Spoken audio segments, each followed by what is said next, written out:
Mr. Abdullahi about tensions in the Middle East, the latest in a series of diplomatic engagements he has held over the past few days with counterparts in the region and around the world, including calls yesterday with G7 foreign ministers and Iraqi Prime Minister Soudani. The Secretary has delivered a consistent message in all of these engagements. We are at a critical moment for the region, and it is important that all parties take steps over the coming days to refrain from escalation and calm tensions. Escalation is in no one's interest. It's not in the interest of any one country, it's not in the interest of the region, and it's certainly not in the interest of the millions of civilians who just want to live their lives free from violence and conflict. The Secretary is also making clear through these engagements that the United States continues to see a ceasefire in Gaza as the crucial step to helping calm broader tensions, in addition to, of course, securing the release of hostages and addressing the ongoing suffering of the Palestinian people in Gaza. And he is reiterating that all parties need to look for reasons to say yes to an agreement, not look for reasons to delay or say no. As the Secretary has emphasized, this is an important moment for the region, and it is critical that parties make the right decisions over the coming days. Turning to Bangladesh, we have seen the announcement that Prime Minister Hasina resigned from her position and departed Bangladesh. We are monitoring the situation carefully. The United States stands with the people of Bangladesh. We urge all parties to refrain from further violence. Too many lives have been lost over the course of the past several weeks, and we urge calm and restraint in the days ahead. We welcome the announcement of an interim government and urge any transition be conducted in accordance with Bangladesh's laws. Finally, we are deeply saddened about the reports of human rights abuses, casualties, and injuries over the weekend and past weeks. We share our deepest condolences with those who lost loved ones and those who are suffering. With that? Yeah, thanks, Matt, and welcome back. Thank you. Same to you. Thank you. On the Middle East. Yeah. Your comments in the opening suggest that you are quite concerned about the risk or the potential for a much wider war. What exactly is the State Department doing in terms of preparation for that possibility? So we are concerned about the risk of the conflict escalating and the conflict spreading. It's something, as you know, we've been concerned about since October 7th, and there have been various times over the course of this conflict that the risk has been especially acute. Now, of course, is one of those times.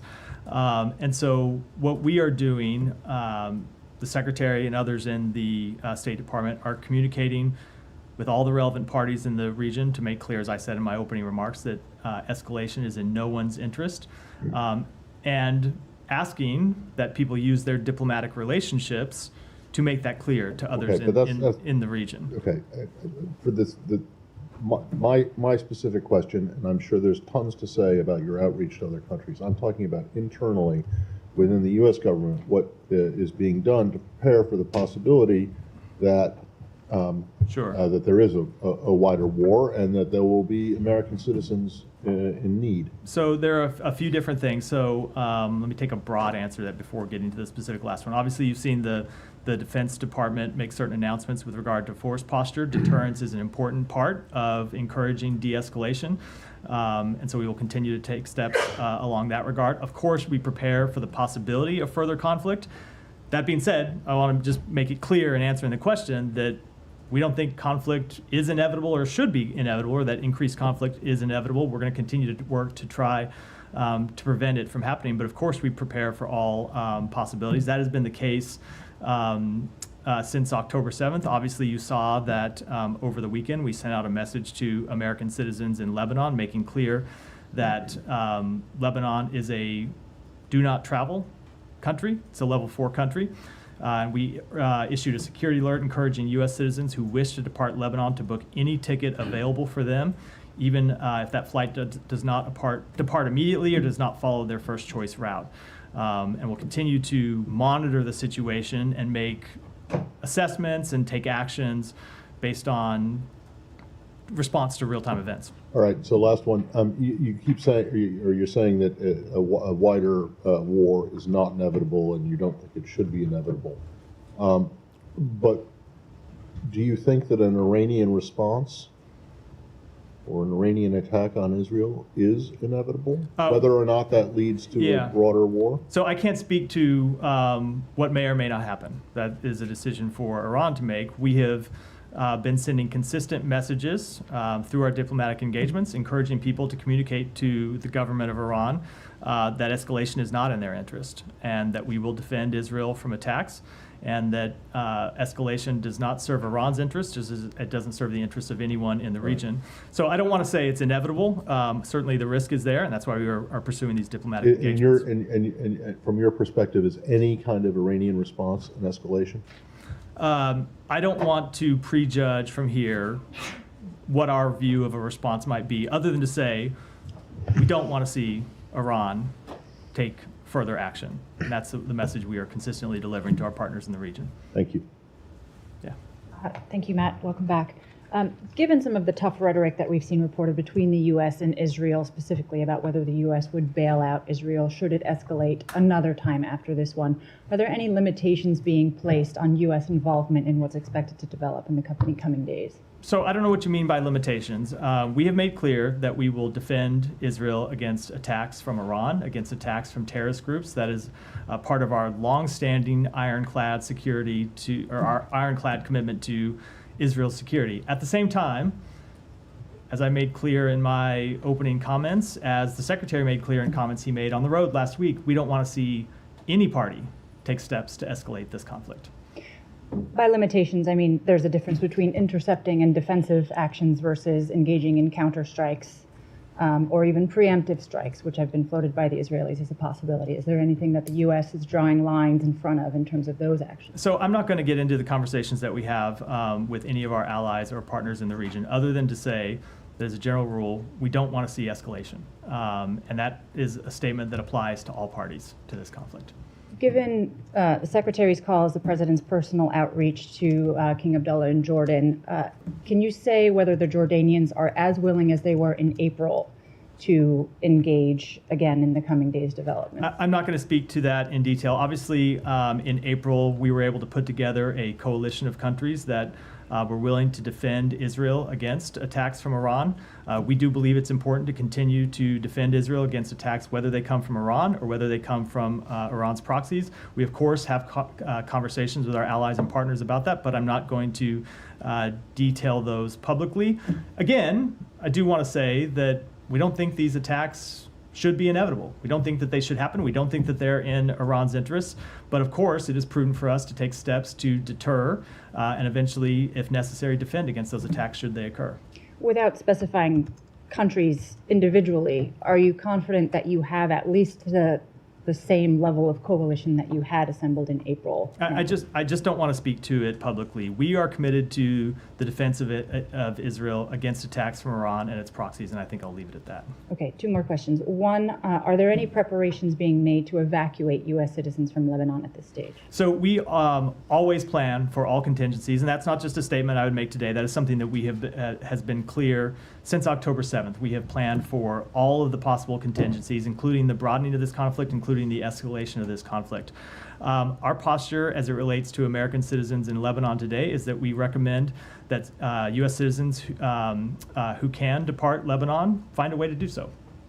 Okay, but nothing specific on the potential of an evacuation? I don't have anything to announce here, but as I said, we always prepare for all contingencies. Okay, and on prospects for a ceasefire deal, which this department and other agencies in the U.S. government have been stressing is a crucial key step. I mean, it appears notable that the talks over the weekend in Cairo were hours long. The CIA director was not there. Not to say that an absence of an altogether absence of the U.S. presence, but isn't that an indication that there's nowhere to go on ceasefire talks right now? I mean, how would you characterize them? Are they not stalled? So I wouldn't characterize them as stalled. I would characterize them the way we have said before, which is we have reached an agreement on the framework. That agreement still stands. Nothing that's happened over the course of the past week has done anything to erode the fundamental agreement on the framework to this ceasefire. That stands, but where we also what's true is that we continue to have other areas where we need to bridge the differences between the two parties. And so, look, ultimately, it's not a decision the United States can make. it requires the parties to take these choices, and it requires the parties to get to yes, and not look for reasons to delay and not look for reasons to say no. And so the message that we have consistently communicated to everyone in the region is we want to see a ceasefire.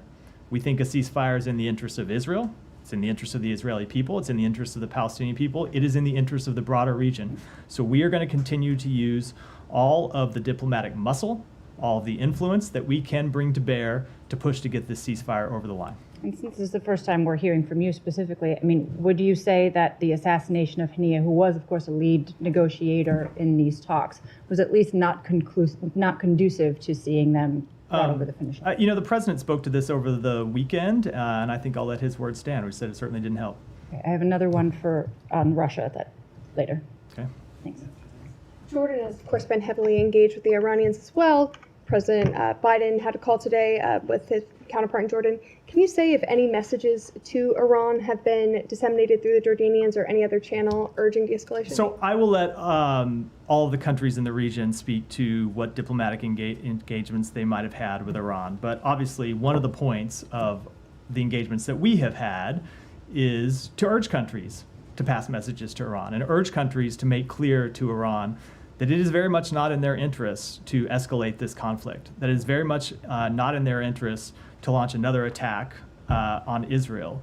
And so I'll let countries speak to the degree to which they've had those conversations, but I can tell you in the engagements that we have had, every engagement that the Secretary has had, not just over the weekend, not just today, but going through to last weekend, he has heard a consensus position from all of our allies and partners, both in the region and around the world, that they don't want to see the conflict escalated. So certainly I would expect that some of them would pass that message along and impress that point upon the government of Iran, but I'll let each individual country speak to their particular conversations. So there's a consensus position against escalation, but is there a consensus on whether Iran does have the right to launch any kind of retaliatory act? The consensus position is that Iran should not take further action.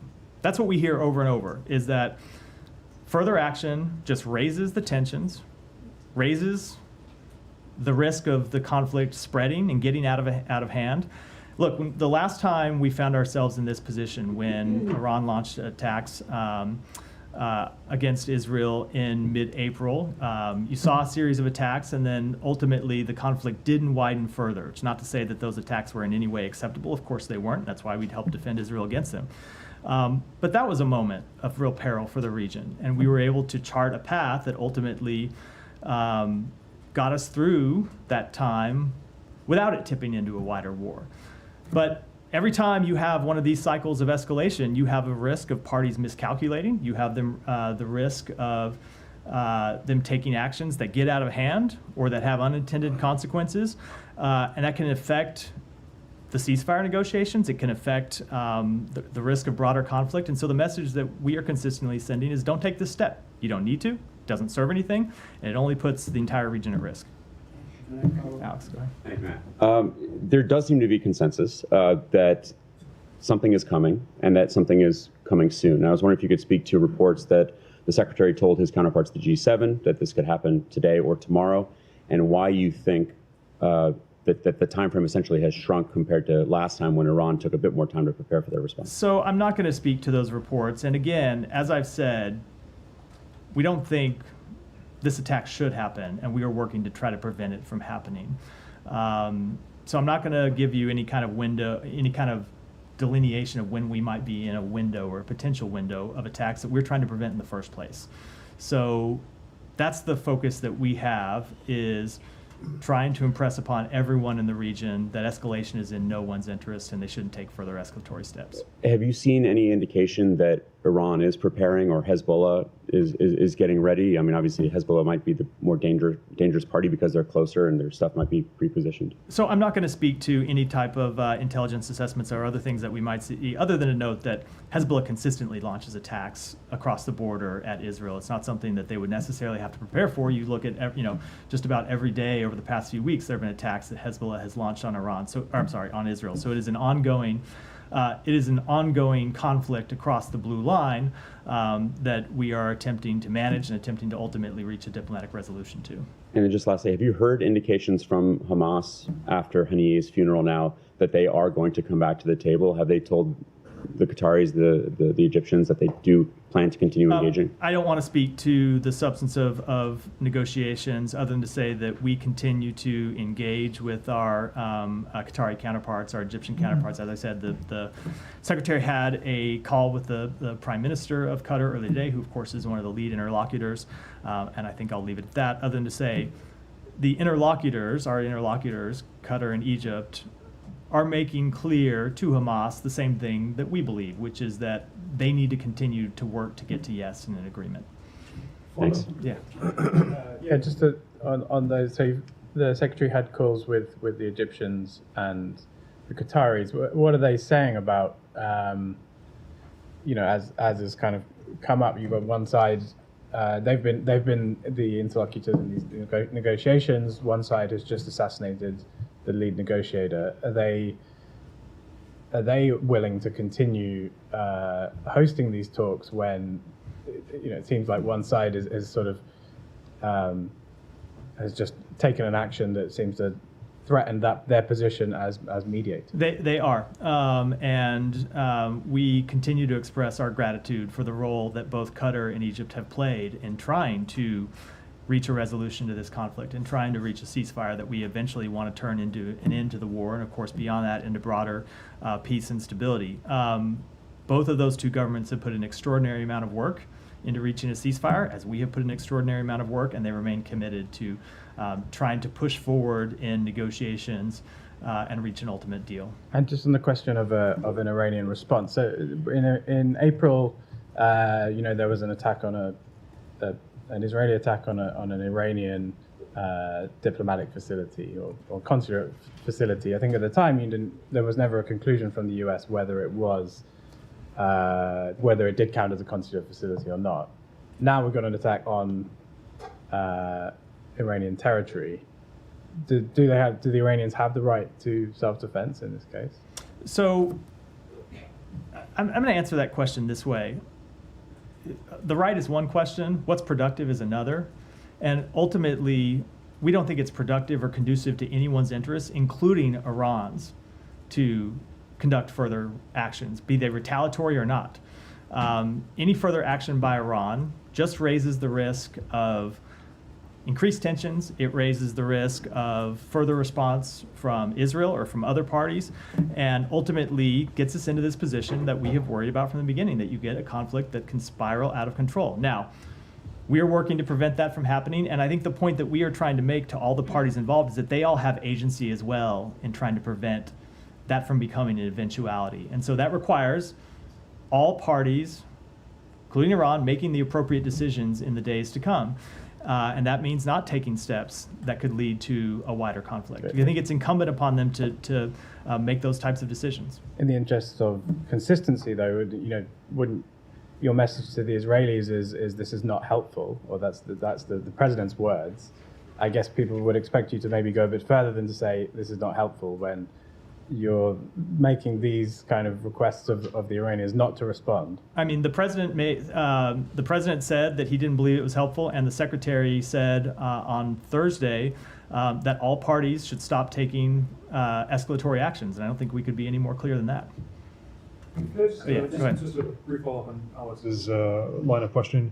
At least one airline has said that they're going to avoid airspace over Iran and Iraq in the coming days. Is that advice that's come from the United States? Is there a security assessment for U.S. airlines in particular? I don't think it'd fly over Iran. I would defer to the FAA to speak to that. It's not something I'm aware of from here. So, yeah. Thank you, Matt. Welcome back. Thanks. Good to see you. Matt, in your response to Libya and to Simon, as a matter of fact, you urged the Iranians, it's not in their interest to respond and so on. But at least, do they have the right to respond? I mean, is that part of self-defense? So, as I just answered that question. On the issue of self-defense. I just answered that question in response to what I got from Simon. A right is one thing. Right. Taking steps that are productive and are conducive to the interests of their people, Right. that are conducive to the interests of the broader region, are another question. And in no way would a retaliatory action by Iran in any way serve the interests of the Iranian people or the broader region. And that's precisely why I'm asking you, because you mentioned the word right. So you are acknowledging that they do have the right to respond. No, I did not acknowledge that. Okay. I acknowledged So, the question. Okay, then let me ask you, if this was, let's say, happened in any of the Western capitals, wouldn't they be sort of obligated to respond? I'm not going to deal with a hypothetical. Okay, site. all right.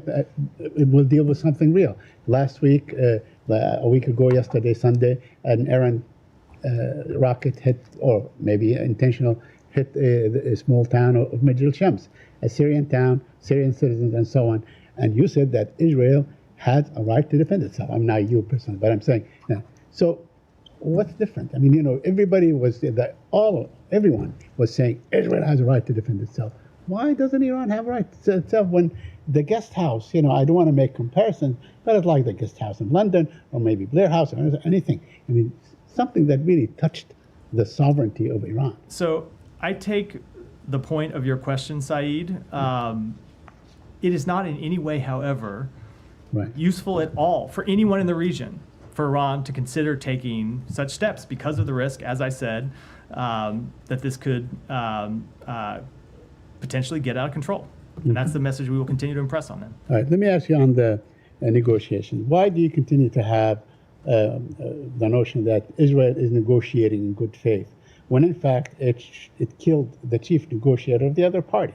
I mean, if you go and shoot the chief negotiator, you kill him, you know, people must think that you are not very serious about negotiations. So I will speak to what we've seen in the negotiations, and that is, first of all, an agreement to the framework, and then some other issues that we are trying to resolve going forward. And I'm not going to assess the motives of any of the parties involved. What I'm going to make clear is the position of the United States, that we have impressed upon the government of Israel quite directly that they need to work to get to yes on this agreement. Okay, but you know, Israel is not even allowing the food to go in. I mean, things are, aid is rotting, and they're not allowing anything to go in. And the situation is very, very dire in Gaza. So if they're not even showing that kind of gesture, why should they be taking? So it's not so Said, I'm gonna not quibble, but I think the it's not a premise. What you stated in the lead up to your question is not incorrect. Is incorrect. It's not that they are blocking aid from coming in. They are letting aid come to the various crossings, Right. and then we continue to struggle with the security situation inside Gaza of getting out of the crossings, and that's something that we're working through with the government of Israel and the various UN agencies. But ultimately, it is always going to be difficult. We've seen that now more than 9 months into this conflict. And what we've seen is it is always going to be difficult because of the unique nature of Gaza and the unique nature of this conflict to move humanitarian assistance around when you're in the middle of a conflict between the IDF and a terrorist organization that continues to kind of pop in and out of civilian infrastructure. And so that's why we continue to work for a ceasefire, because ultimately that is the way to solve this humanitarian crisis that currently plagues the people of Gaza. And finally, I have one last question. An Israeli American soldier with a U.S. citizen posted videos showing detonation of Gaza homes and mosques and so on. Is that, in fact, it's something that Amnesty called a war crime. If this U.S. citizen comes to the United States, should he be arrested?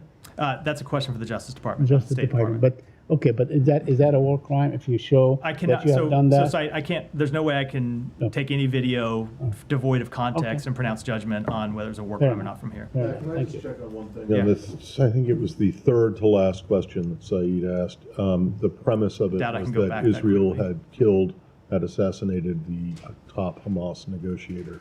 Is that something that you're willing to accept and put on, say on the record that it was in fact Israel that did it? Or have I missed something over the course of the last? I will let every country couple days? speak to their actions. The United States, for our part, was not involved in No, any I'm way. not asking if you were involved. I'm asking if you accept the premise of the question that Israel did in fact do it, if in fact the Israelis have told you that they were responsible. So I am not going to speak to what any other government may or may not have done. I will make clear that the United States not only was not involved, but we were not aware of this incident before it occurred.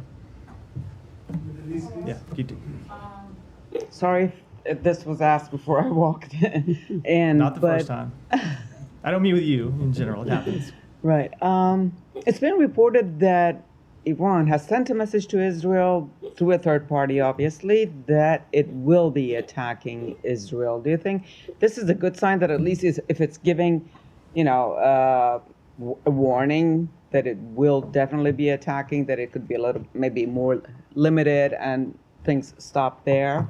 So I'm not going to speak to that report. It's reportedly about conversations between two governments that are not the United States. I will let the countries involved speak to it. I wouldn't want to speculate or comment on it. Sorry. Sorry.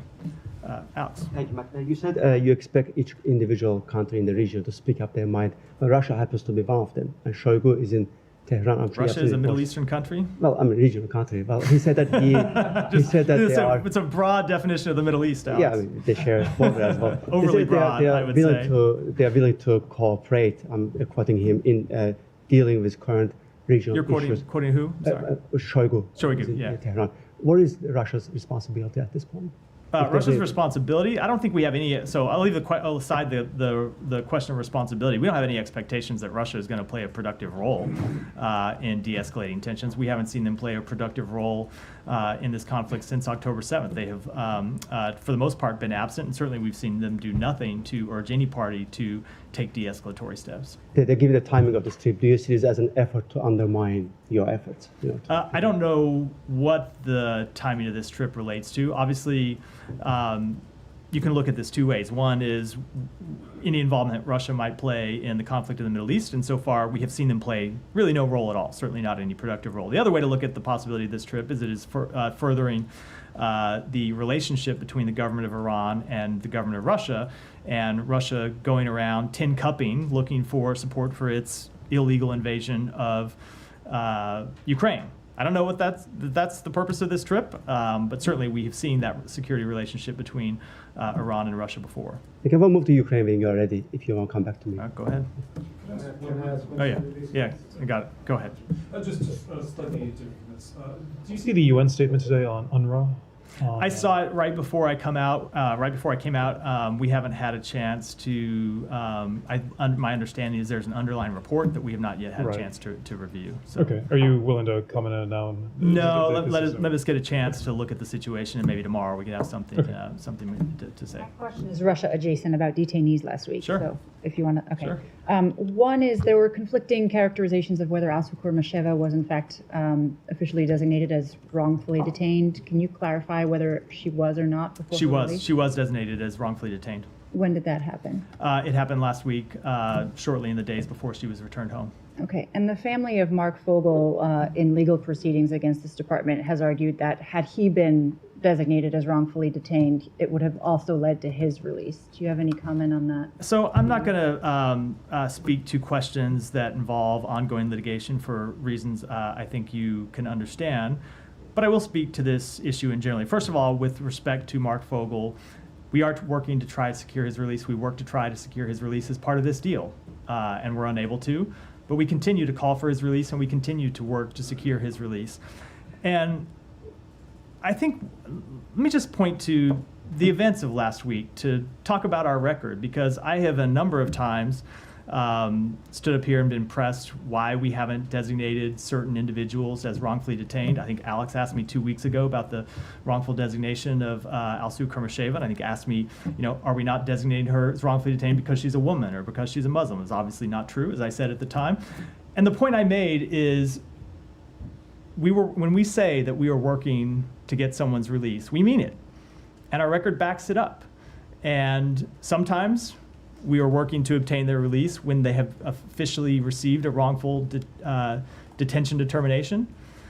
Sometimes there are other individuals who we say we're working to secure their release, and they never receive that determination. A great example is Vladimir Kara-Murza, who was not determined by this department to be wrongfully detained, but yet we were still able to secure his release last week. So let me just point to something the Secretary said in the statement he released on Thursday when this news became public.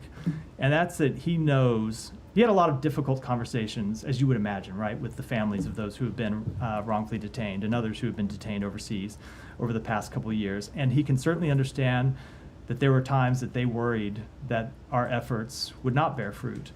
But We know they never gave up hope, and we didn't give up hope, and we continued to work to secure all of their release, and that is true with Mark Fogel, and that's true for every American who is wrongfully detained overseas.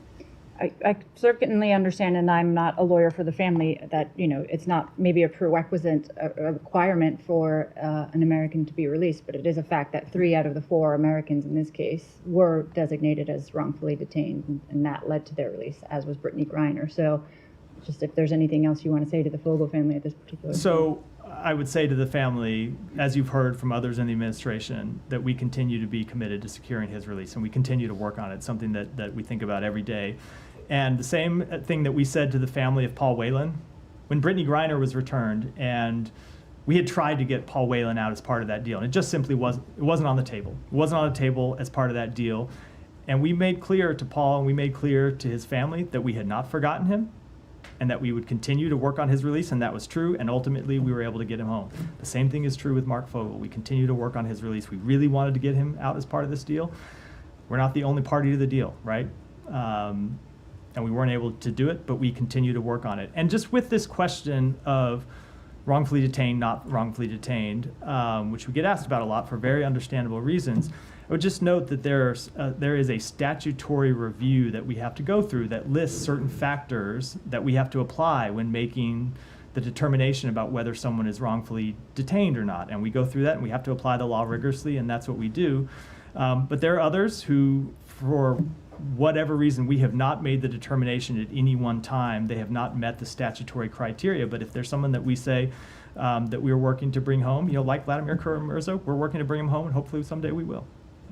Why was Kara-Murza not wrongfully detained? So as always, I'm not going to speak to the determination with any one individual, but we go through the statutory criteria with all of them, and add all that up and make a determination based on the facts of their case, based on the law that applies to their case, and based on the requirements of the Levinson Act. Does that all add up to a wrongful determination? And in the case of Alsu Kurmasheva, the statutory review led us to conclude it did. In the case of Vladimir Kara-Murza, it led us to conclude that it did not. That said, we still thought he ought to be released. We still pressed for his release. We were still able to get his release. Designated day before or day after? It was sometime last week. I don't remember the exact date. It was sometime last week. It did not happen before the decision was announced, right? I mean, she was released. Because I asked this question last week, and Vedant did not have the answer that she was designated. It happened last week, shortly before her release. I'm not going to get into any May further time than move that. to Ukraine, please. Yeah. Now the F-16s are in Ukrainian hands. Is the United States government willing to untie Ukraine's hands to strike back at military targets to prevent future attacks? To strike back in Russia. In Russia, we have allowed the Ukrainian government to strike military targets in Russia. They are Alex. still able to strike from over 100 kilometers. So, Alex, you and I have been through this before. My answer has not changed today, which is we constantly look at the needs of the Ukrainian military. We assess the security situation, and we try to be responsive to their needs. And that is a process that we have undergone from the beginning. And we make that process we make those determinations both when it comes to the specific weapons that we provide Ukraine and the restrictions, if any, that we put on the use of those weapons. Thank you. President Zelensky was quoted as saying that he wants NATO to discuss Ukraine, the possibility of destroying missiles in Ukrainian territory. Why is it not plausible in your eyes? Why is it not possible for NATO to So that is a discussion that, as with all NATO discussions, is a discussion to be had among NATO members. And a decision that NATO would reach collectively. It's not something I can speak to from here. Thank you. My final one on Ukraine. Have you seen the video of dismemberment of Ukrainian prisoners, PAOs in Russia? I have not. Go ahead. Thank you, Matt. On Bangladesh. Bangladesh is free at the cost of hundreds of lives under the shoot on site ordered by autocratic Prime Minister Sheikh Hasina. But the situation is still unclear. Students, leaders, opposition parties, and the army are trying to form a civilian government. Could you please provide more insight into the U.S. position? So, as I said, a few things. Number one, our condolences, of course, go out to those who have been hurt in the violence over the past few weeks. We are focused now on supporting an end to the violence and for accountability. all decisions regarding the interim government should be made with respect to democratic principles, rule of law, and the will of the Bangladeshi people. Yeah, as you said, accountability. If Sheikh Hasina fled to India and she is trying to get any of the Western country, will you allow her to come into the U.S. as she commit crime against humanity largely? I'm not aware of any request of that nature. Yeah, go ahead. Guys, one at a time. Matt, the recent fall, we already know Bangladesh government led widespread violence and chaos. What measure is the U.S. State Department or U.S. taking to address the reported atrocities against minorities and general populace in Bangladesh? So a few things. Number one, as I made clear, what we are calling for today is an end to the violence and for accountability. Now, as to what accountability looks like, that's something that should take place under Bangladeshi law. Obviously, anyone responsible for acts of violence, acts that break the law, should be held accountable for them. Thank you so much. Matt, Yeah, go ahead. Matt, thanks. During the time that Bangladeshi people struggled against that fascist ruler and thousands of people got killed, you already informed us that she fled the country this morning. I didn't inform you that. I think. Okay, you said it. Okay. I said we've seen the announcement she resigned. Okay, she resigned. Okay. After she left, there is dozens of dead bodies are pulling out from the Gana Bhavan, the official residence of Prime Minister. There's dozens of dead bodies are pulling out next to the parliament. There's a lots of atrocities are taking place by the government official, those who are still in power, especially a couple of people. Army Chief of Staff General Waqaruzzaman, he was involved with genocide. Navy Chief Admiral Mohammed Nazmul Hassan, he was involved with the genocide. Air Chief Marshal Hassan Mahmud Khan, they were involved with the genocide. And they're the same people are saying, we are going to the president and form a caretaker government.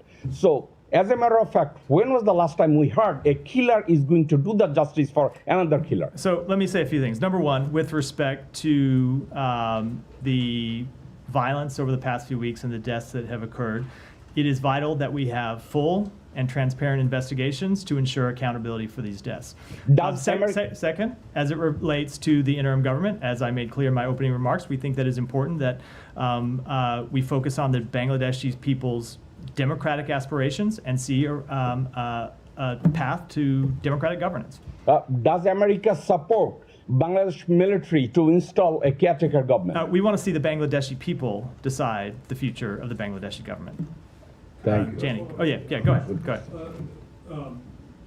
Has there been any contact, as far as you know, with Bangladeshi officials, be it in the military or in the former government? Or I don't have any to report today. There may have been contacts from our embassy, but I'm not aware of any. Don't have any to announce. And just also in terms of some U.S. issues with Bangladesh, the issue of the Rohingya, of course, has been something that's been quite important between the U.S. and Bangladesh. Is there any concern that this would impact the housing of the Rohingya refugees? So I think, as you know, the United States has provided.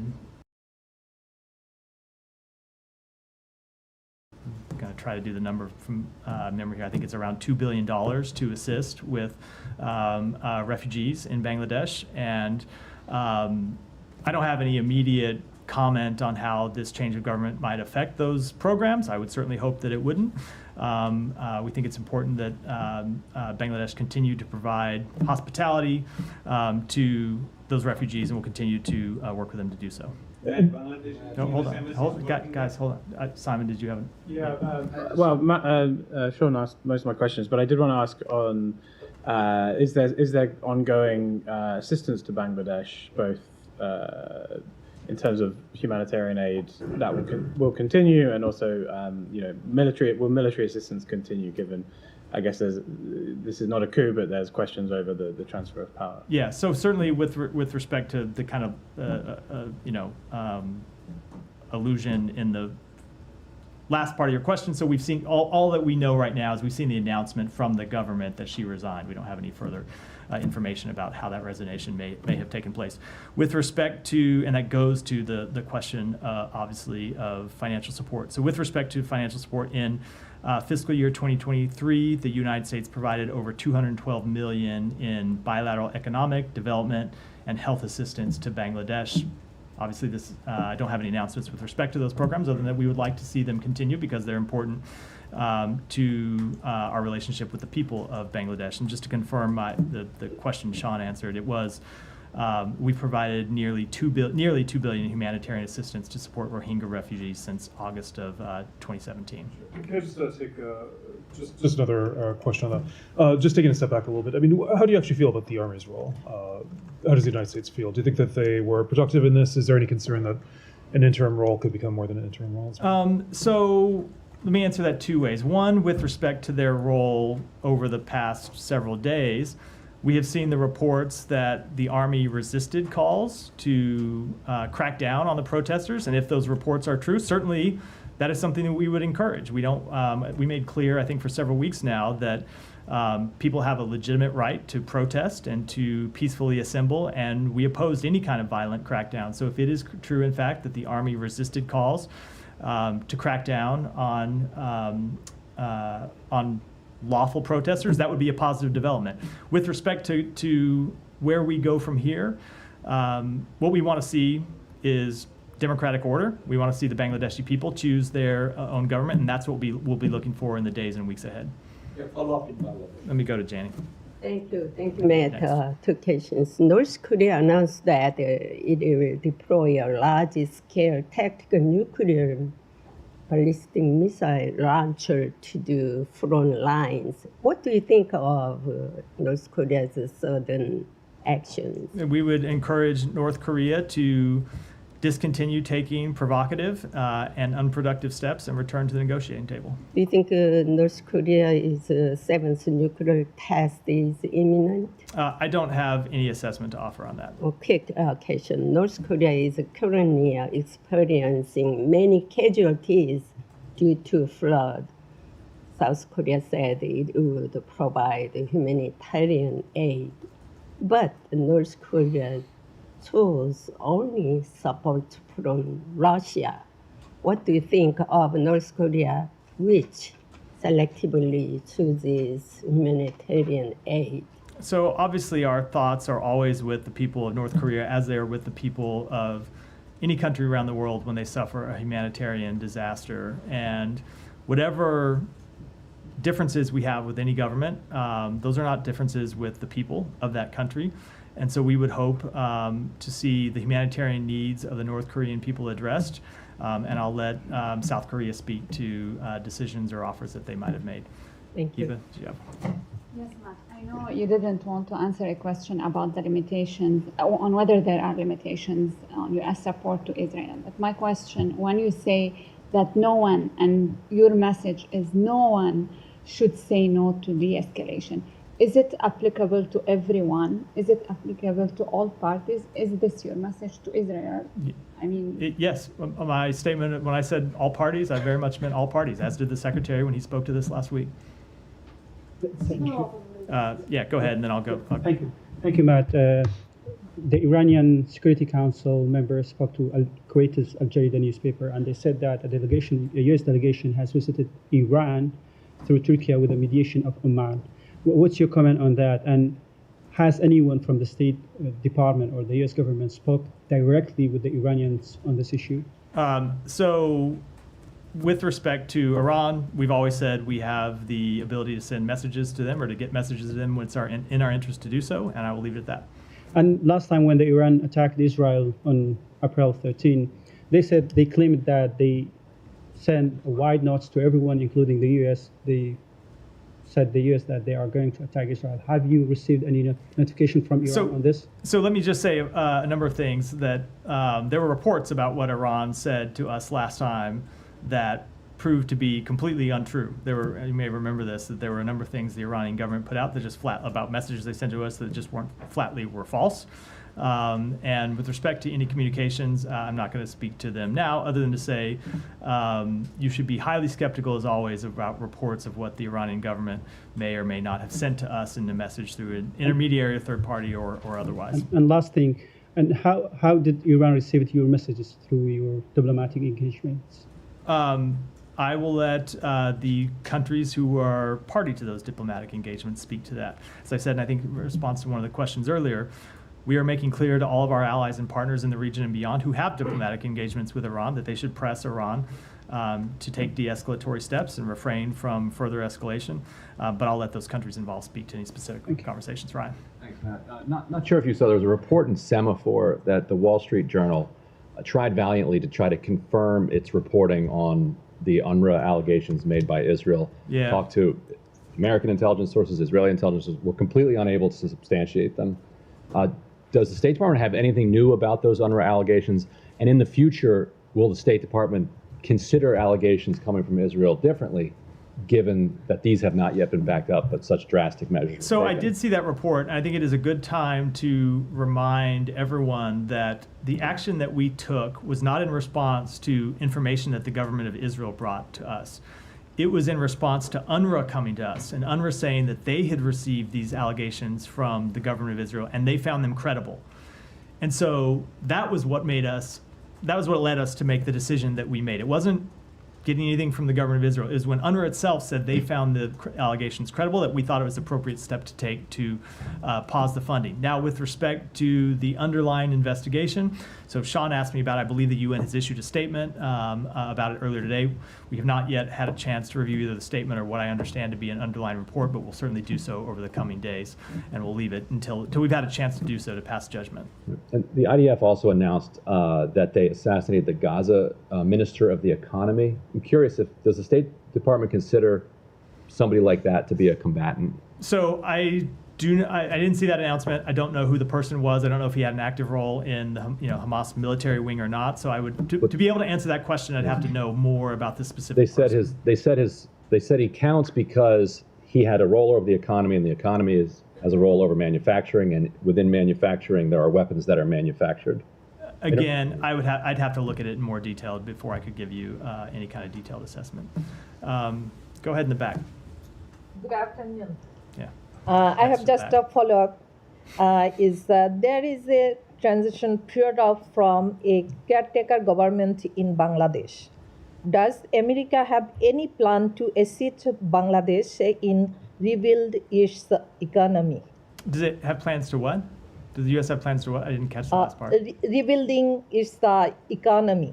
So we greatly value our relationship with the people of Bangladesh, and we want to see that continued. But I would just urge everyone with requests or questions about what the future may entail.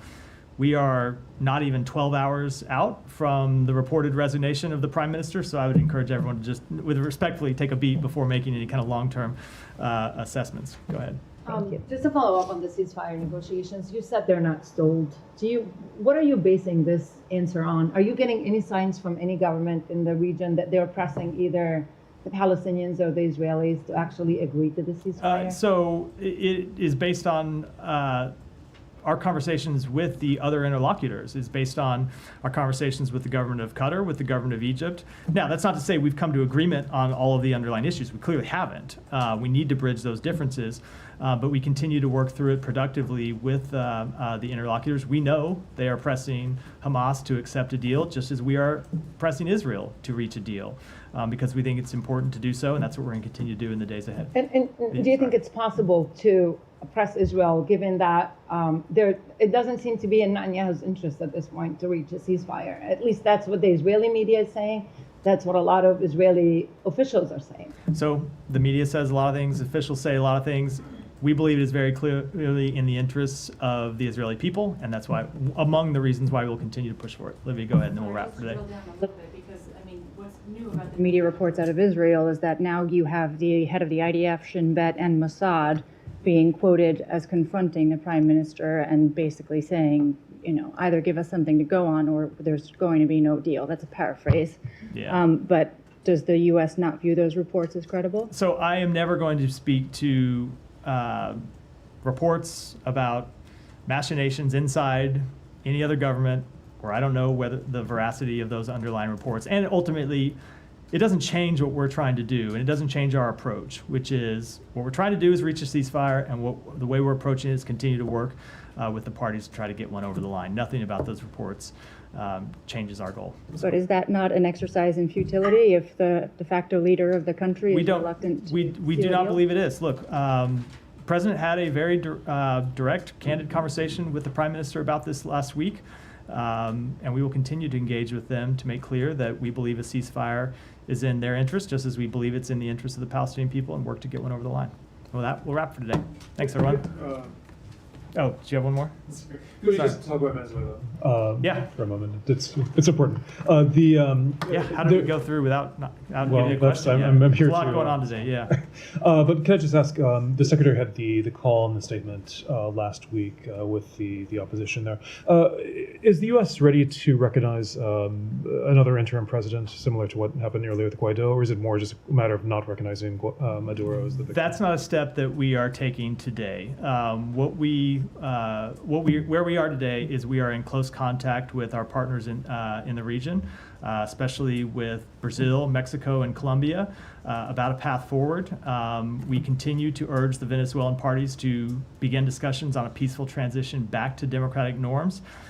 We continue to call for transparency and the release of detailed tally votes, while recognizing it's been over a week since the election, and any release of those votes would require close scrutiny given the potential for tampering or manipulation in that time frame. So no, that's not a step that we've taken as of yet, but we continue to make clear that the will of the Venezuelan people needs to be respected, and that's what we're engaging with our partners in the region about. Sure. And do you have any reaction to the EU today? So it won't recognize the results. Is there a press for what's the U.S. call for other countries in terms of how to approach Venezuela? Is there also an idea that perhaps other countries should take steps of not recognizing Maduro as the victor? So we would hope to see all parties take the steps that we have done, which is to call for full transparency, to ask for the full results to be released. And then ultimately to begin discussions about a transition back to democratic norms. That's what we're encouraging. It's what we're discussing with our partners in the region and our partners around the world. And we hope all countries would adopt that. Ultimately, this is a question about respecting the will of the Venezuelan people. And as we concluded, and you saw in the statement that we released last week, when you look at the tallies that the opposition made public, it's clear that even if every outstanding vote came back from Maduro, it wouldn't be enough to overcome the advantage that Edmundo Gonzalez had. And obviously saw the report in the Washington Post concluding the same thing over the weekend. And so we're going to continue to push for respect for the will, or the will and the votes, actually, of the Venezuelan people. So, Alex, while we've been in here, I was just sent videos from Russian state media of the apprehensions of both Whelan and Gershkovich. I'm wondering if you've seen them and have any reaction to them. The Whelan one shows him appearing to accept a thumb drive before his arrest by masked men. Have you seen these videos? So I'm going to rely on a rule I established in my very first briefing, which is anything that breaks while I'm up at the podium, I'm going to take a moment and step off the podium and comment on. So I'll be next time I'm back up here, I'll be happy to comment on that. But no, if it's something that broke while I was here, I have not seen them, and so wouldn't. I don't know if it broke beforehand. I was just. Yeah, I have not seen them, so okay. I assume it broke while I was up here. So with that, thanks everyone. Thank you.